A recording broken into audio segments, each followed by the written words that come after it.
प्यारे बच्चों, आज हम व्याकरण चैप्टर 2 वर्ण विचार के बारे में पढ़ेंगे।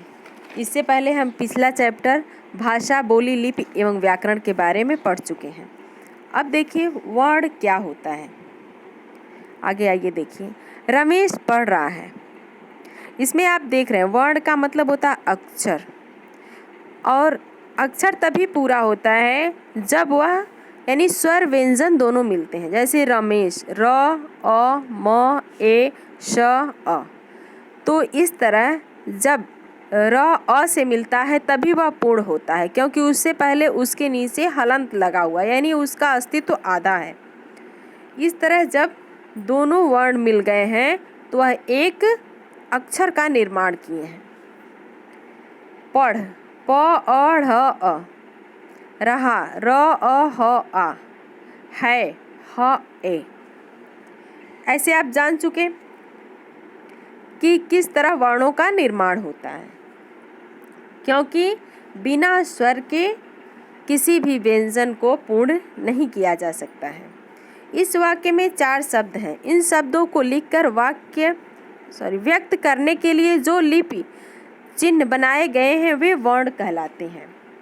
यानी ये चिन्ह है, इसके द्वारा हम प्रदर्शित करते हैं, इसलिए इसे लिपि कहते हैं। यानी वर्ण को लिखने के लिए जिन चिन्हों का प्रयोग करते हैं वह लिपि कहलाता है। ऊपर के उदाहरण में सभी शब्दों को वर्णों में विभाजित कर दिया गया है। यानी जितने भी, जैसे रमेश शब्द है, क्योंकि कई वर्णों को मिलाकर एक शब्द बनता है और शब्दों को मिलाकर वाक्य बनते हैं।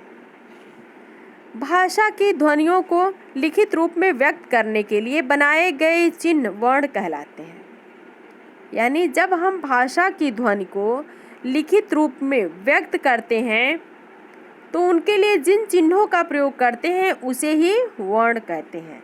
जिस प्रकार आप फूल या मोती को धागे में क्रम से पिरोते हैं, जैसे हम फूल की माला बनाने के लिए कई फूलों को इकट्ठा करते हैं, मोती की माला बनाने के लिए कई मोतियों को इकट्ठा करते हैं, इसी प्रकार कई वर्णों को एक क्रम से लिखते हैं तो एक वर्णमाला तैयार होती है। किसी भाषा में प्रयुक्त होने वाली ध्वनियों को व्यक्त करने वाले वर्णों का क्रमबद्ध समूह ही वर्णमाला कहलाता है। अब देखिए मानक हिंदी वर्णमाला। इसमें स्वर क्या है, व्यंजन क्या है, कैसे कैसे वर्णमाला तैयार होती है, उस क्रम को बताया गया है। जैसे स्वर आप देख रहे हैं अ, आ, ई, उ, री, ए, ओ, औ। अब देखिए स्वर भी 2 प्रकार के होते हैं। एक लघु स्वर होता है और एक दीर्घ स्वर होता है। तो लघु का मतलब होता है छोटा और दीर्घ का मतलब बड़ा। जिस स्वर के उच्चारण करने में हमें कम समय लगता है वह लघु स्वर होता है, और जिन स्वरों का उच्चारण करने में हमें लघु स्वर से 2 गुना टाइम लगता है वह हमारा दीर्घ स्वर होता है। जैसे अ, ये लघु है, आ दीर्घ है, ई लघु है, ई दीर्घ है, उ लघु है, उ दीर्घ है, री लघु है। इसमें भी एक और री होता है जिसको हम दीर्घ बोलते हैं। ए लघु है, ऐ दीर्घ है, ओ लघु है, औ दीर्घ है। इतना तो आपने जान लिया। अब अंग अह भी होता है जिसके बारे में हम आगे बता रहे हैं। अब देखिए कुछ आगत स्वर हैं जिन्हें हम इंग्लिश वर्णमाला से लिए हैं लेकिन हिंदी में प्रयोग होता है। जैसे इसका उच्चारण करते समय हमारे मुंह का आकार गोल हो जाता है। जैसे आ लिखा है, ऊपर ऐसे चिन्ह दिया गया है, तो इसको हम ओ ऐसे करके उच्चारण करते हैं। जैसे आप डॉक्टर देखते हुए लिखा होगा, उसको आप बोलते हैं डॉक्टर। अनुस्वार, अनुस्वार में ऊपर बिंदी होती है। विसर्ग अह।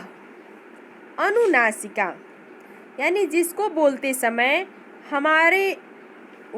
हमारे स्वर, हमारी आवाज़ें नाक से होकर निकलती हैं, तो यह अनुनासिका कहलाता है।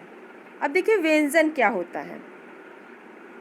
आइए देखिए, क ख ग घ अंगा एक क वर्ग कहलाते हैं। च छ ज झ ञ च वर्ग, ट ठ ड ढ ड़ च वर्ग, त थ द ध न त वर्ग, प फ ब भ म प वर्ग। इसको हम स्पर्श व्यंजन भी कहते हैं। इन पांचों लाइनों में जो भी है इसको हम स्पर्श व्यंजन भी कहते हैं। और ये द्विगुण व्यंजन ड ढ आप देख रहे थे, इसको द्विगुण व्यंजन कहते हैं। इसमें क्या है, इसमें भी जैसे अंगा इया ड़ न म इनके भी अलग नाम हैं। इन्हें हम अनुनासिका भी कहते हैं। आगे देखिए अंतस्थ व्यंजन क्या होता है। य र ल व इसे हम अंतस्थ व्यंजन कहते हैं। ऊष्म व्यंजन श श स ह यानी बड़ा स, मूर्धन्य स, छोटा स और ह इसे हम ऊष्म व्यंजन कहते हैं। छ त्र ज्ञ स्र ये संयुक्त व्यंजन होते हैं। संयुक्त व्यंजन का मतलब होता है जो दो वर्णों के मेल से बनते हैं वह संयुक्त होते हैं। अब देखिए कुछ गृहीत व्यंजन भी होते हैं जो कि दूसरी भाषाओं से लिए गए हैं, जैसे क ख ग ज फ इस तरह इनके उच्चारण होते हैं। इनका उच्चारण अक्सर उर्दू के वर्णों में किया जाता है क्योंकि ये उर्दू व्याकरण से लिए गए हैं। अब देखिए हिंदी वर्णमाला में वर्णों के दो भेद होते हैं, स्वर और व्यंजन। इसे हम अब दूसरे लेक्चर में बताएंगे। तब तक आप इतना ध्यान से पढ़ डालिएगा और इससे संबंधित एक्सरसाइज करने की कोशिश कीजिएगा। धन्यवाद।